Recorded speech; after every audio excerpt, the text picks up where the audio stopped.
It all started small. Little things at first, things you wouldn't normally think twice about. At least, not until you're looking back from the other side of the world, trying to piece together a story you never thought was yours. Laura, my wife, used to be everything to me. She still was, in a way. But the cracks were there. You don't notice them at first, do you? You think it's just life, just the way things are.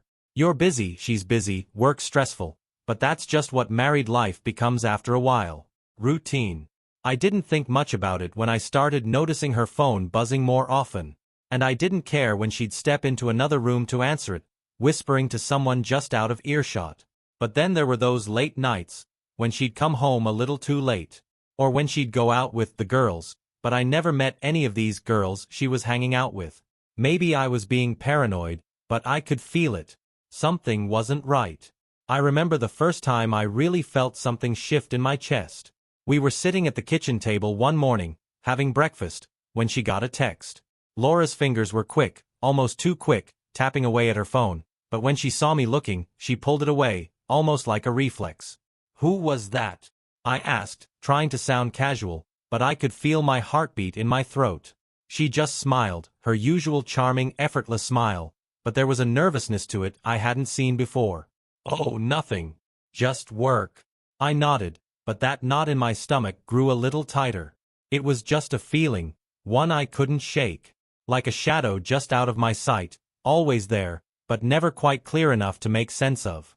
Still, I didn't want to believe it. I trusted her. She was my wife. And besides, I had bigger things to worry about. My art was taking up all my time, and we were doing all right.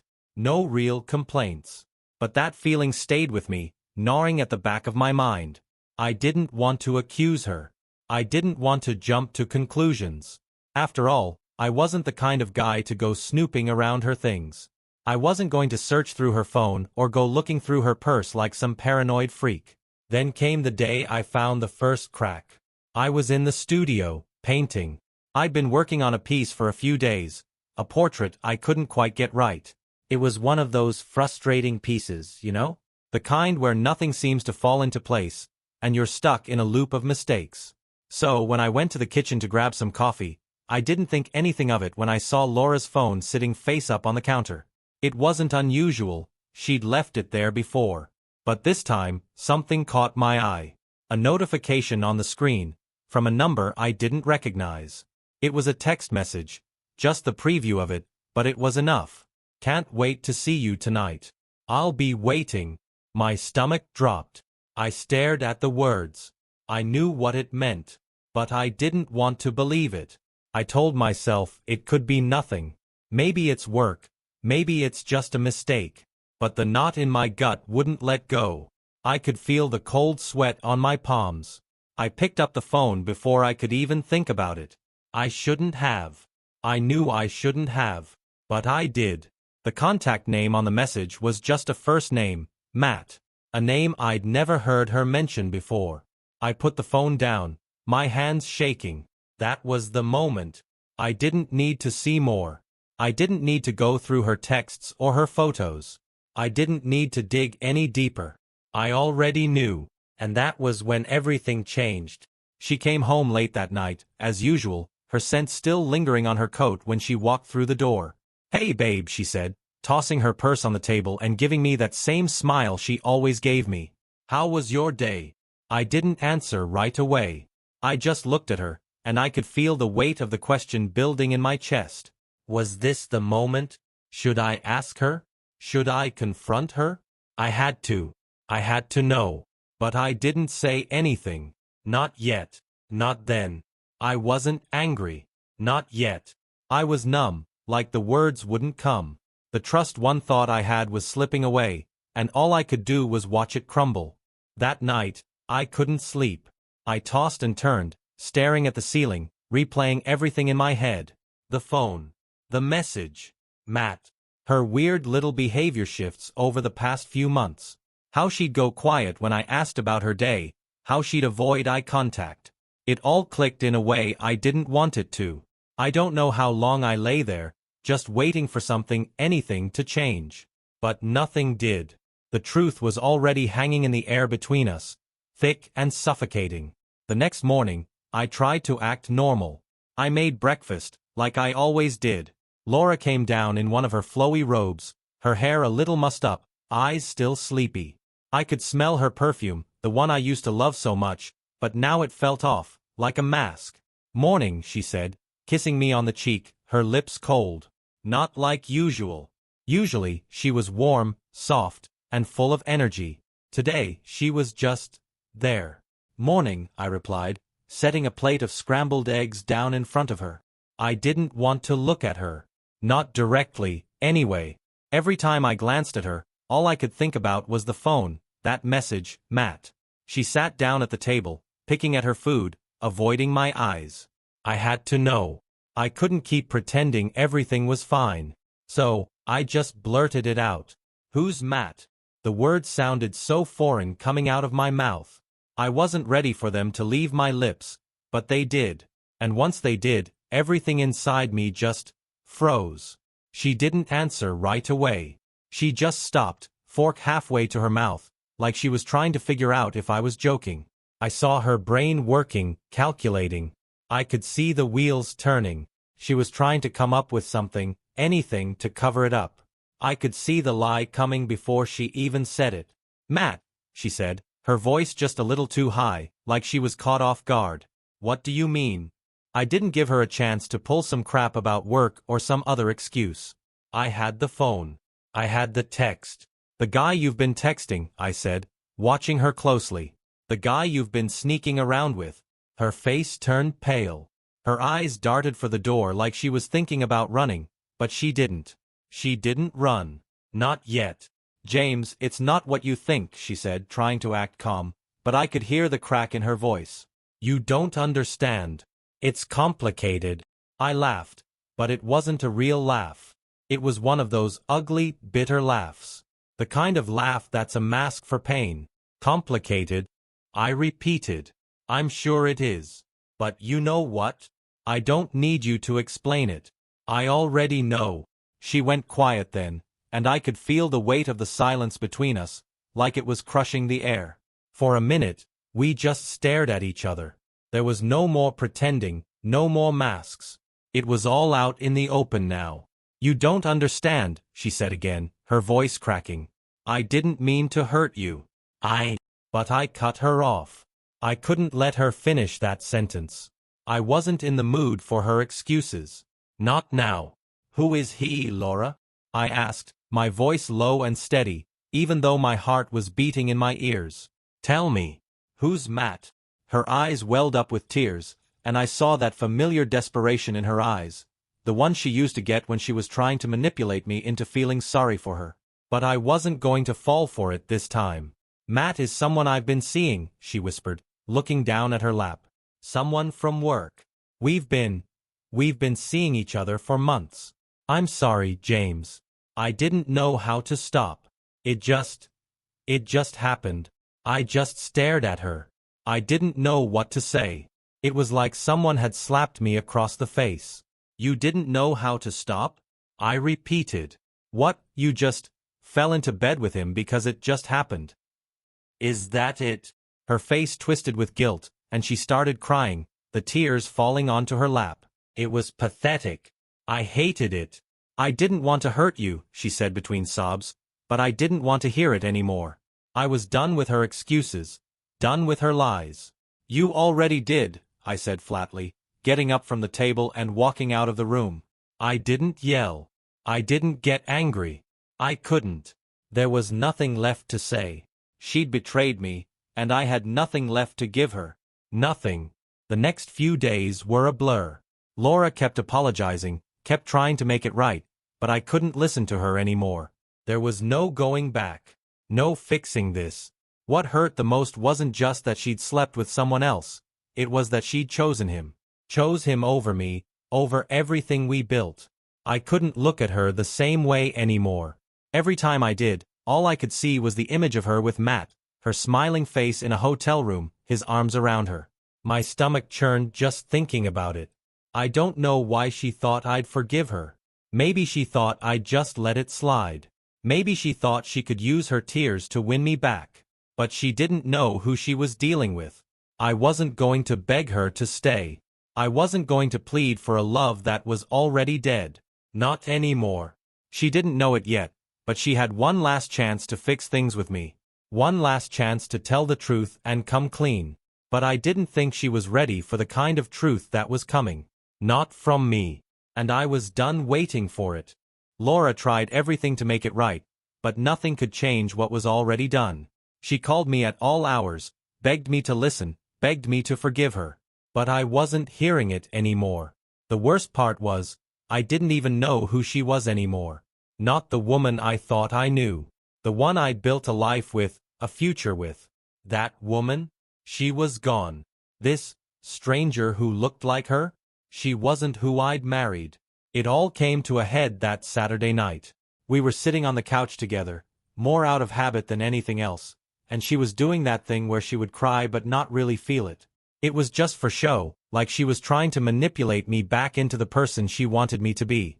"I never meant to hurt you, James," she said, her voice cracking.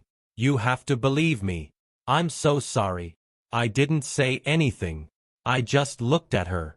The silence hung there, heavy and suffocating. I think I was waiting for something to click in me. Some spark of the old love, some little part of me that could forgive her, that could make everything feel okay again. But there was nothing. "You've said sorry so many times, Laura," I said finally, my voice quiet, measured. "But I don't think you even know what you're apologizing for." Her lips trembled, and she wiped her eyes with the back of her hand. "What do you mean? I know I messed up." "No," I interrupted, shaking my head. "You don't get it. You don't get what you've done to me. You think saying, 'I'm sorry,' is enough? It's not. It's never going to be enough." She was looking at me like she was waiting for me to soften, for me to reach out. But I couldn't. I wouldn't. I wasn't going to fall into her trap again. "I don't know what you want me to say," she whispered, defeated. "I don't know what you need from me. Please, just tell me, and I'll do it. I will." But I couldn't look at her the same way anymore. The way she was begging me, so desperate, so empty, it just made me sick. I didn't want her anymore. Not like this. Then, a moment of weakness hit her. It wasn't planned. It wasn't some grand gesture to win me back. She was just drunk. She'd had a few too many glasses of wine, and her guard slipped. "Matt. He's everything you aren't," she said quietly, her words slurred but clear enough. I froze. My heart stopped. "You what?" I asked, not sure if I'd heard her right. She looked at me with those wide, regretful eyes and nodded. "I love him, James," she whispered, her voice barely above a breath. "I love him. More than I ever loved you." I don't know what hurt more, the words, or the fact that she'd finally said it out loud, as if confessing it to me was going to make it easier for her. As if by saying it, she'd get some kind of absolution. But the moment she said those words, something inside me snapped. I stood up from the couch, pacing the room, running my hands through my hair. My body felt numb, like I was in some kind of surreal nightmare. The woman I loved, the woman I'd married, had just admitted she loved another man. I could feel the cold anger burning inside me, but I didn't know what to do with it. You love him?" I asked, my voice low but tight with fury. "You cheated on me with him, and now you're telling me that?" She stood up too, wobbling slightly, her face a mess of emotions. "I didn't mean for it to happen, okay? It wasn't planned. It just happened, James. He's kind to me. He listens to me. He sees me not just as your wife, not just as your image." I couldn't listen to her anymore. I wanted to scream, but I couldn't find the words. Instead, I grabbed my jacket and walked out of the house, slamming the door behind me. I didn't go far. I ended up sitting in my truck in the driveway, just staring out the windshield. I had to process it, had to let the full weight of her confession sink in. But the more I thought about it, the more I felt cold, empty. Like the life I thought I'd had was just a lie. And then, something inside me, something dark, something bitter, shifted. I didn't feel sad anymore. Not really. I was beyond sadness. I felt Rage. Not the kind of rage you get when you're angry, but the kind of rage that simmers underneath everything, turning your thoughts into something else. Something sharp. Something cold. I wasn't going to forgive her. I couldn't. And I wasn't going to let this go. Not this time. I thought about it all night. The more I thought about it, the more I realized I didn't want to just move on. I wanted her to feel it. I wanted her to understand what she'd done, not just to me but to herself, to us. She'd chosen him. And I wasn't going to let that betrayal slide. I don't know when I made the decision, but by morning, I knew what I had to do. It wasn't going to be quick. It wasn't going to be easy. But Laura was going to feel every ounce of the betrayal she'd handed me. And I was going to make sure Matt felt it too. The next few days passed in a blur, but my mind was crystal clear. It was like I had slipped into a different version of myself, one who wasn't trying to save a marriage anymore, one who didn't care about reconciliation or healing. No, the only thing on my mind now was making them both feel it. The betrayal, the humiliation, the pain. I started by doing what I knew best. Art. It was always my escape, my therapy, the thing that allowed me to pour my emotions into something that made sense. But this time, I wasn't just painting for me. I was painting to destroy. I spent hours in my studio, gathering all of Laura's things.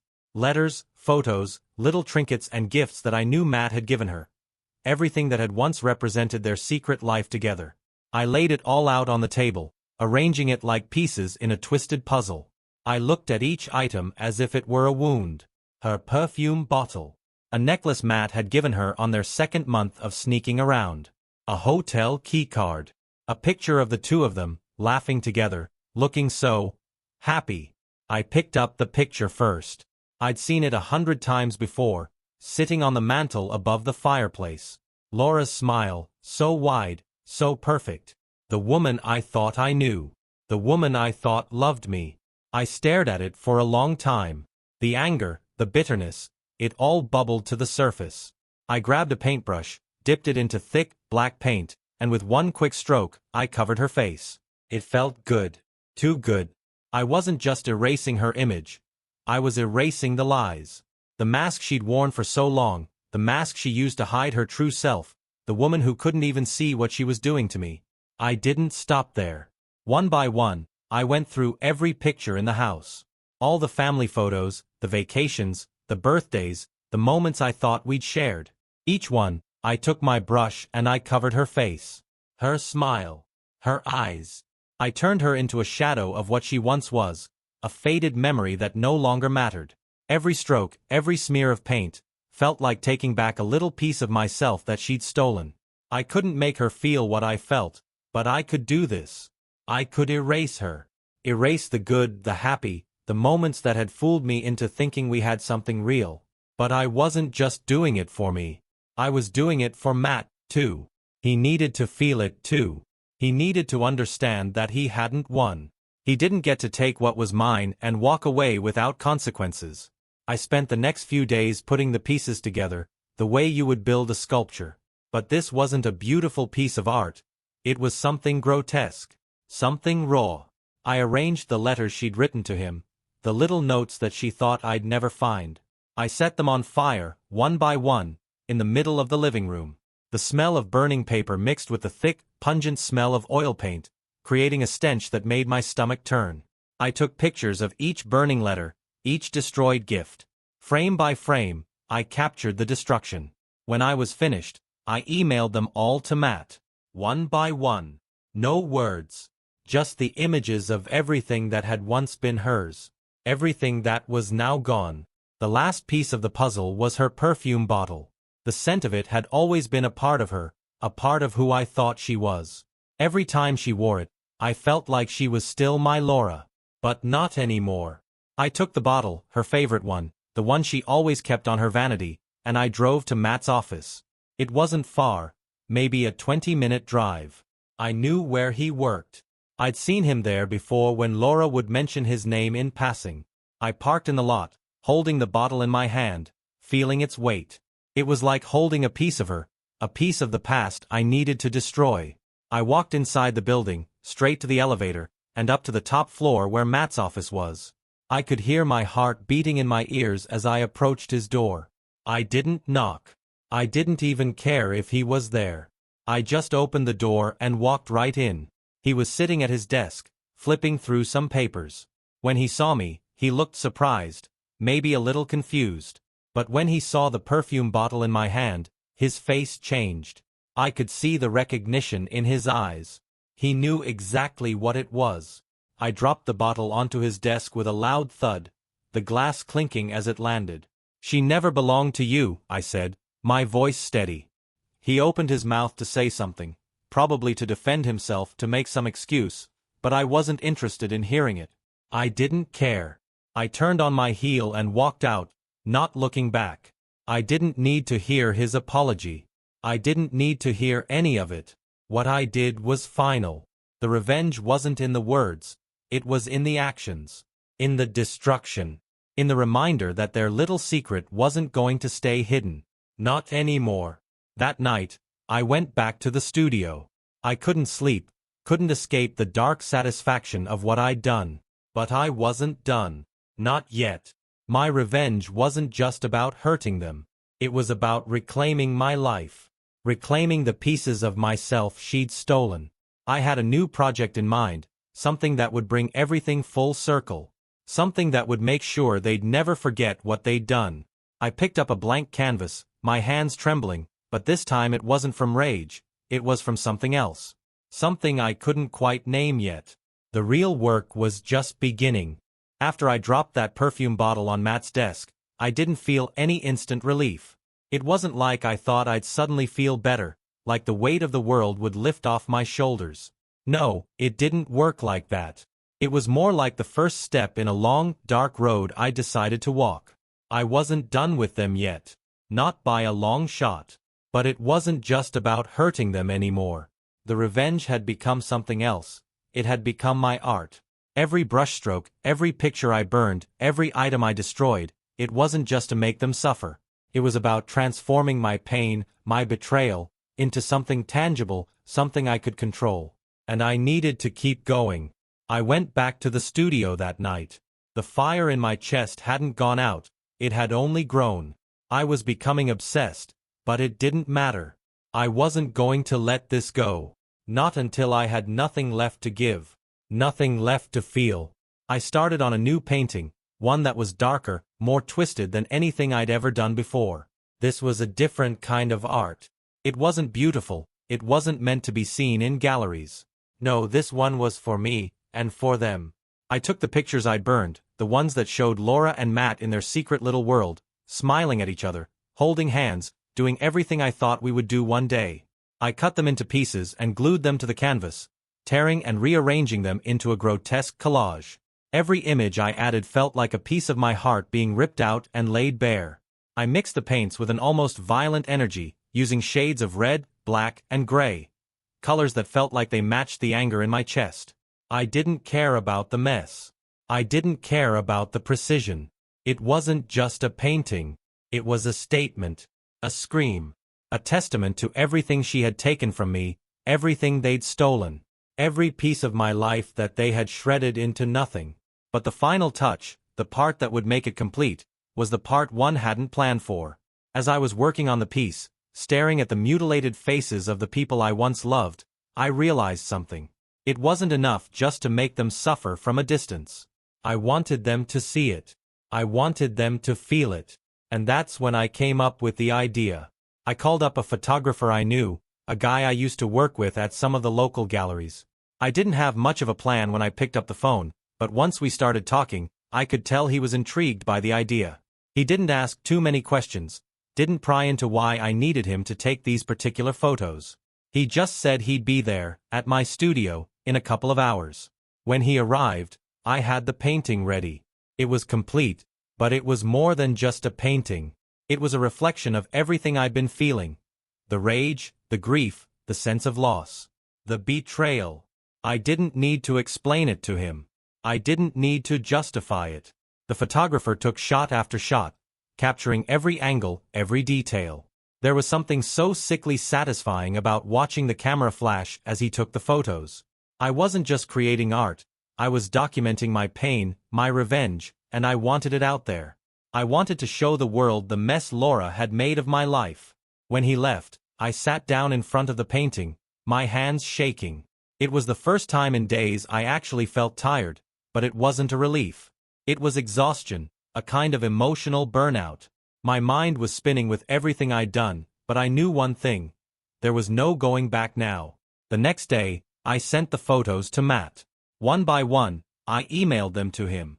I didn't include any words, no explanations, no context. Just the photos of the twisted painting, the destruction of everything he'd helped destroy. Each photo was a silent message. By the time I hit send on the last one, I felt an unexpected surge of power. It wasn't about revenge anymore. It was about control. I was in control of the story now. I was the one who decided how this played out. Not Laura. Not Matt. Me. I didn't hear from him right away, but it didn't matter. I wasn't waiting for a response. I didn't need one. What could he possibly say? Sorry. That was meaningless. I knew that. Instead, I waited for Laura to reach out. She always did, didn't she? Begging for forgiveness, trying to put the pieces of her broken life back together. But I was done with her. I wasn't going to give her that chance again. She'd had plenty of chances to come clean, to fix things, but she'd chosen him over me. Chosen him over everything we'd built. She would call, I knew it. She'd beg. But this time, I wouldn't pick up. Not once. By now, I wasn't even angry anymore. I was numb, but in a way that felt final. The kind of numb that comes when you've gone through all the stages of grief and you've finally come out the other side, knowing there's no way back. I had one last thing to do. One last piece of the puzzle. I went into the living room and took down the last of our family photos. All the ones that had once been us. All the ones where I could still remember the feeling of her hand in mine, the warmth of her smile, the way we used to laugh together. I threw them all in the fireplace and watched them burn. And for the first time in months, I felt free. But this wasn't the end. Not yet. There was still one last step. Something that would truly close this chapter, once and for all. And I was ready. The air in the house felt different after I burned those photos. Lighter somehow, but at the same time heavier. Like a veil had been lifted, but a new weight had settled in its place. I could still smell the remnants of the burnt paper in the air, and every time I walked through the living room, I'd get a quick reminder of what I'd done. It was still a fresh wound, but it wasn't as raw as it had been just days before. But that didn't mean I was done. No. Not by a long shot. The destruction felt good, but it wasn't enough. I wasn't finished until I made sure that everything they had, the life they'd built behind my back, was erased, not just in my world, but in theirs too. I was ready for the last act of my revenge. I spent the next few days laying low, keeping to myself, as I pieced together the final part of the plan. I knew where Matt lived. I knew where he worked. I'd already made sure he'd seen the photos. But it wasn't enough to just send him a few pictures of my anger. No, this time, I needed to take something from him. Something that would leave a mark. I waited until the weekend. The perfect time to strike when I knew he'd be at home, likely with Laura. I didn't need to plan every detail, but I had to be sure this was the last nail in their coffin. It had to be deliberate, precise. It had to hurt. On Saturday, I found myself sitting in my truck in front of Matt's house, staring up at the front porch. The house was quiet. Too quiet. He was in there, I was sure of it. I could picture Laura sitting on the couch, her head resting on his shoulder, acting like everything was fine, like nothing had ever happened. Like they hadn't torn apart everything I thought I had. I had a key to the house. Yeah, it felt strange to even think about, but when Laura had gotten sick, I'd kept a spare key on me in case of emergency. I thought I was doing the right thing. I thought I was being a good husband, being there for her in her time of need. Funny how the right thing can turn into your worst mistake. I didn't hesitate. I parked the truck down the street, grabbed the bag I'd packed earlier that morning, and headed toward the house. As I walked up the driveway, I couldn't help but feel a strange calmness. This wasn't anger. This wasn't revenge anymore. This was justice. My justice. I unlocked the door quietly, trying to be as stealthy as possible. The last thing I needed was for Matt to hear me coming and ruin the surprise. Inside, the house was cold and still. I could hear the hum of the refrigerator, the distant sound of the TV, but no voices. No movement. I stepped inside and closed the door behind me. The silence felt deafening. I moved quickly through the house, my footsteps soft on the hardwood floors, until I reached the living room. I glanced around, taking in the space. Their space. The space where they'd likely sat together, had their little moments of stolen happiness. The same room that used to be mine, used to be ours. I went straight to the coffee table and pulled the package from my bag. Inside was a small box of fine artisanal chocolates, something Laura had bought for me on our anniversary a few years ago. I'd found it buried in the back of her closet. But I didn't plan on eating them. I opened the box, took the chocolates out one by one, and set them on the table. They looked harmless enough, right? Luxurious, sweet, something that anyone would take as a thoughtful gift. But I had other plans for them.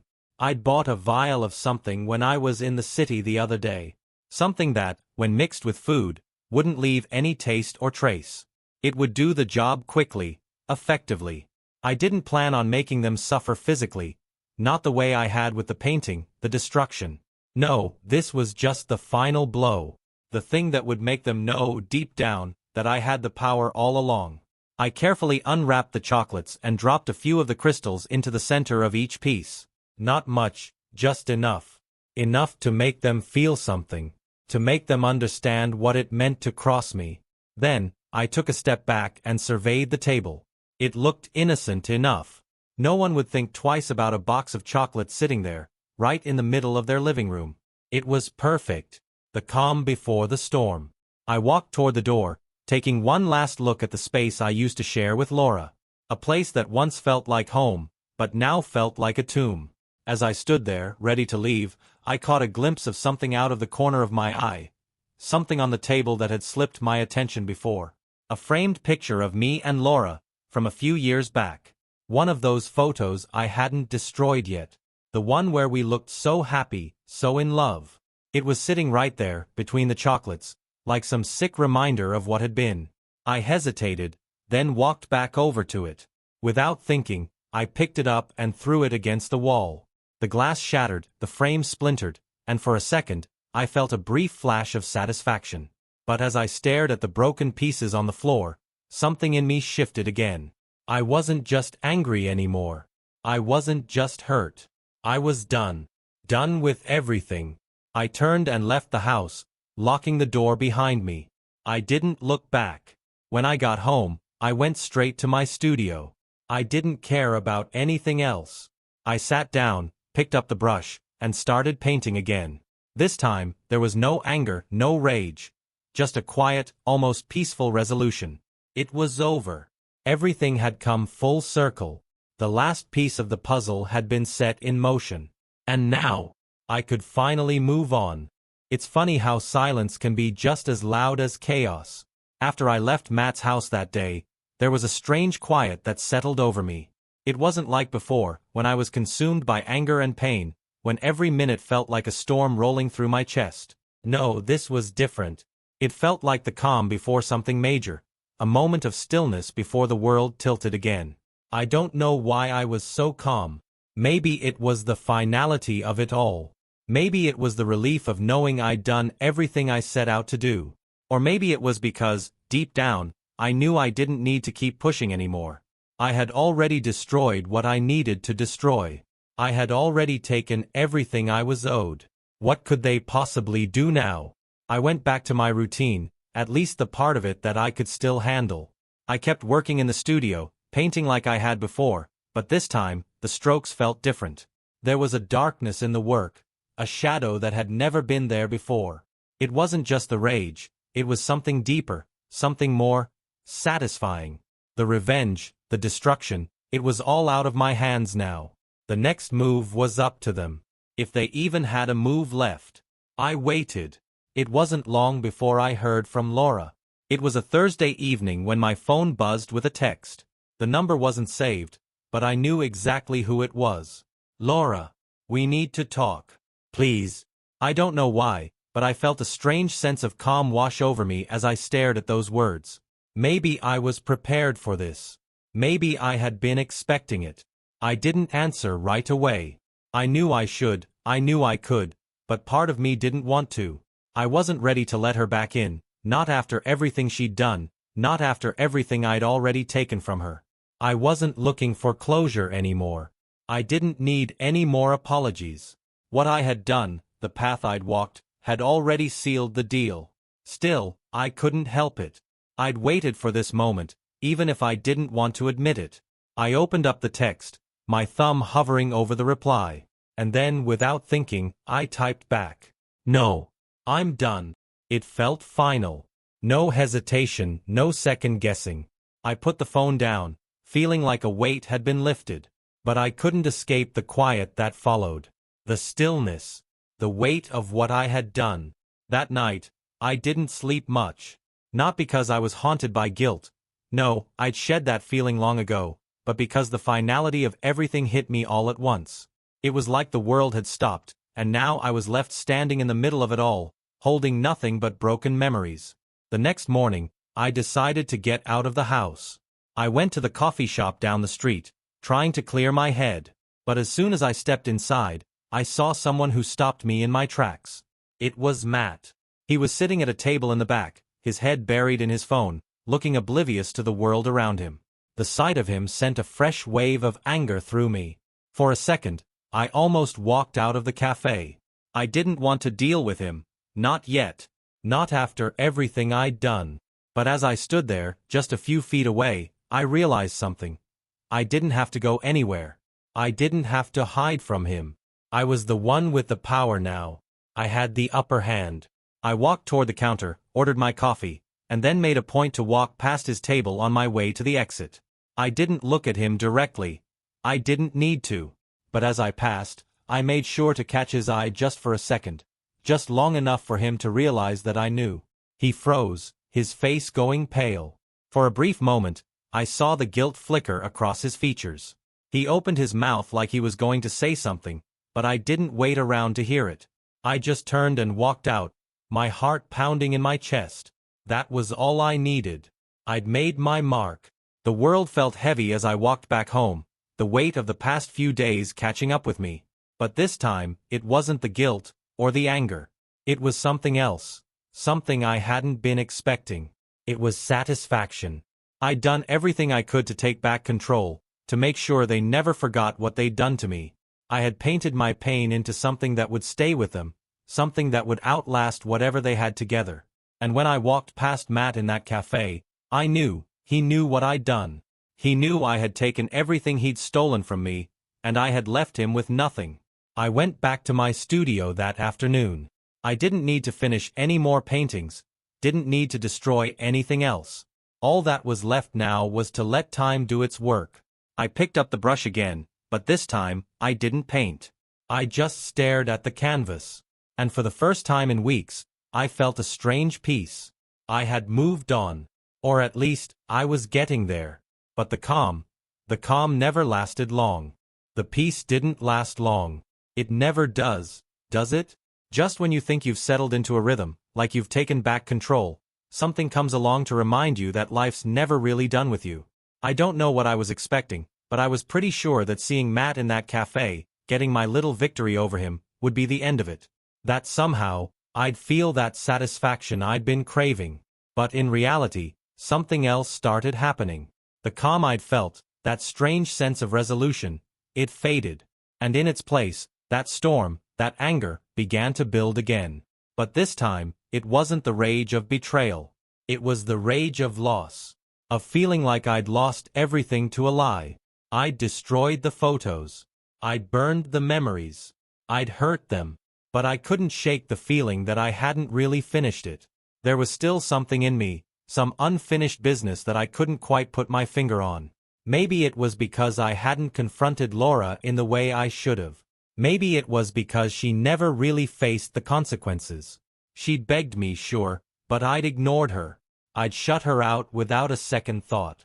But she still had the power to make me doubt myself, to make me feel like I hadn't really taken control of the situation. And I wasn't done with Matt either. Not by a long shot. A week passed, and I found myself thinking about them, about Laura and Matt, more than I should have. They were out there, together, living their little secret life. And the thought of that, of them just moving on while I was stuck with all the broken pieces, made something inside me twist. How could they just act like nothing happened? How could they just walk away without any real consequences? I knew what I had to do. I didn't want to do it. Hell, I'd told myself I was done, that I'd washed my hands of the whole mess. But the urge came on me like a sudden flood, pulling me back in. It was time to pay them a visit. I didn't need to give it much thought. I didn't need a plan. I had the address, and I knew Laura would be there. Probably in the evening, after work.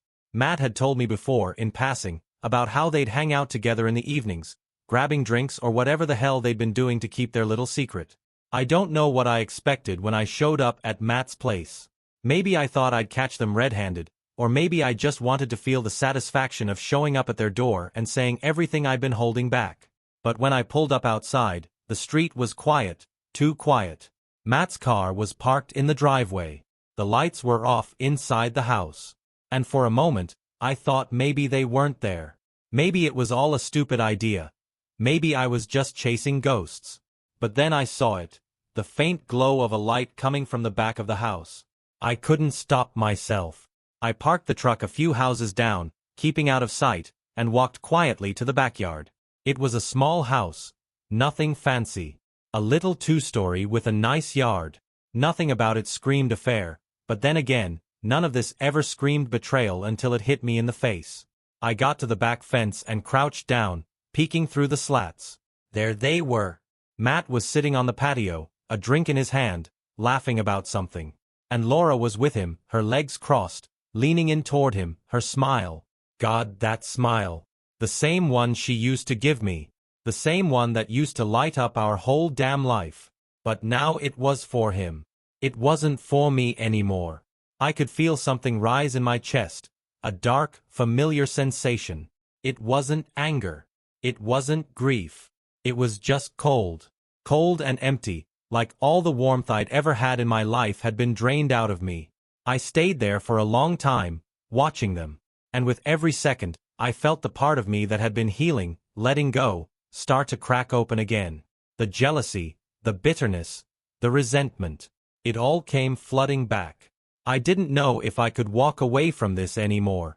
What was the point of walking away? What was the point of keeping my distance when they were just out there, living their lives, pretending none of this ever happened? I was going to make sure they knew that I was still here, that I wasn't going anywhere.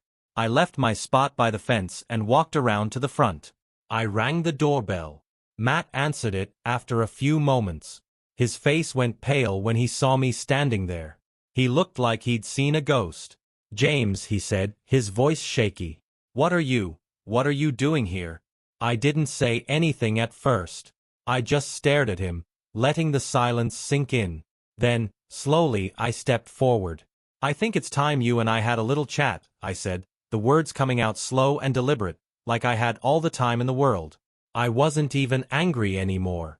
I wasn't shouting or throwing punches. No, this was different. This was cold. This was calculated. I stepped inside, past him, and shut the door behind me. "Where's Laura?"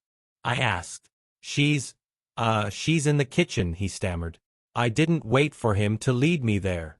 I just walked toward the sound of her voice. She was talking to someone, probably a friend on the phone or something, and as soon as she saw me standing in the doorway, her voice cut off. Her eyes went wide, her face went pale. And for a split second, I could see it. The fear, the guilt. It was there in her eyes. She wasn't the confident woman who had betrayed me. She was the woman who'd gotten caught. "You need to leave," she said, her voice low, trembling. But I could tell she wasn't sure if she meant it, or if she was just trying to put on some kind of front. I didn't leave. Not yet. I didn't need to say much more. I'd already said everything in my actions. I just stood there in the doorway, watching them. Watching the life they had built while mine had crumbled. And that's when I realized something. I wasn't just here for revenge anymore. I was here to watch them burn. And I would. Every single damn one of them. This wasn't over. Not yet. The silence in the kitchen felt like a heavy weight. Laura was standing there, her back stiff, eyes darting between me and Matt. Matt, for his part, looked like a man who had just been cornered by a predator, his posture shrinking under the weight of what he'd done.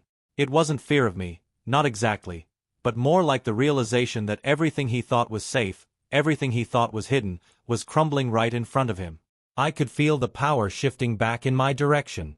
I had let this drag on too long, but now that I was here, now that I had their full attention, I wasn't about to walk away. "I know what you did," I said, my voice calm but ice-cold. "Both of you. I know everything." Laura opened her mouth to speak, but nothing came out. She glanced at Matt, and for a second, I saw her look at him like she was hoping he'd come to her rescue. But he didn't. Not a word. Not even a breath. I wasn't interested in hearing their apologies. I wasn't interested in their explanations or excuses. I'd already heard enough of that when she was begging me for forgiveness on her deathbed. No, this time I was done. The only thing I needed to do now was finish what I started. I walked into the room, my footsteps deliberate, and sat down at the kitchen table. My eyes never left Laura. She stood frozen, like she didn't know whether to plead or to run. But I wasn't here for drama. I wasn't here for a confrontation. I was here for closure. "You think this is all just forgotten? You think I'm just going to walk away from everything you've taken from me?" I said, keeping my tone steady. "You've been living your life like nothing's changed, like it was all some kind of game. But it's not. This isn't a game." I let the silence hang in the air. I wanted them both to feel it, to understand that I wasn't going to let them off the hook. And then I did something I hadn't expected I'd ever do. I turned to Matt. "You're a coward, you know that?" I said. "You think you can just walk into my life, steal my wife, and nothing's going to happen to you? You're not some guy in a movie, Matt. You're not the bad boy who gets to get away with it." He shifted in his seat, his face flushed with guilt. But it wasn't just guilt. It was something else, something deeper. Fear. "James," he started to say, but I cut him off. "Don't talk to me. Not now. You've already said everything with your actions. Now I'm going to make sure you never forget it." I stood up, feeling the familiar rush of power course through me. I turned to Laura, who was still standing there, eyes wide, like a deer caught in the headlights. "I don't know why you thought you could get away with this," I said, almost quietly. "I don't know why you thought I wouldn't notice. But I saw it all. The lies. The excuses. The way you looked at him, like I was just some fool. But you weren't the only one who was playing games." I walked over to the counter and grabbed the small leather-bound notebook I'd found in her things a while ago. The one she'd kept her notes in, notes for Matt. I tossed it on the table between us. The sound of it hitting the surface was sharp and final. "Here's your proof," I said. "Here's everything you tried to hide. Every little lie. Every little secret you thought I didn't know." I wasn't just destroying memories now. No, I was destroying the foundation of their relationship, making sure it was built on the one thing it would never survive: truth. Laura's face went pale, and for a moment, I saw something in her eyes I hadn't seen in a long time: shame. Real, raw shame. It was the first time since all of this started that I actually saw her as the woman I'd once loved, as the woman who had hurt me so much. I stepped back, taking a breath. The weight of everything was heavy now, more than I thought it would be. But it didn't hurt like it did before. No, this felt different. Like the last chapter in a book you don't want to end, but know you have to finish. "Goodbye, Laura," I said, my voice steady, though there was a slight tremor in my hand. "You made your choices. Now I'll make mine." And with that, I walked out. Not fast, not rushed, just walked out. I didn't look back. The next few days were quiet. Almost too quiet. I didn't hear from Laura or Matt. I didn't hear from anyone. It wasn't until a week later, when I was in the middle of working on a new piece in my studio, that I got the call. It was from Laura. I almost didn't answer. I almost let it go to voicemail because part of me wanted to just let go completely, but something made me pick up. "James, please," her voice cracked through the phone. I'm sorry. I need to talk. Please. There was nothing left to say. I'd gotten what I needed, what I wanted. The revenge wasn't about the satisfaction of hearing her beg. It wasn't about her words. It was about making her face the truth. And she had. I didn't say anything. I just hung up. And when I did, I felt a strange kind of peace settle over me. That was it. The final act was over. It wasn't about destruction anymore. It wasn't about tearing things apart. It was about walking away. And for the first time in a long time, I felt like I could finally breathe again.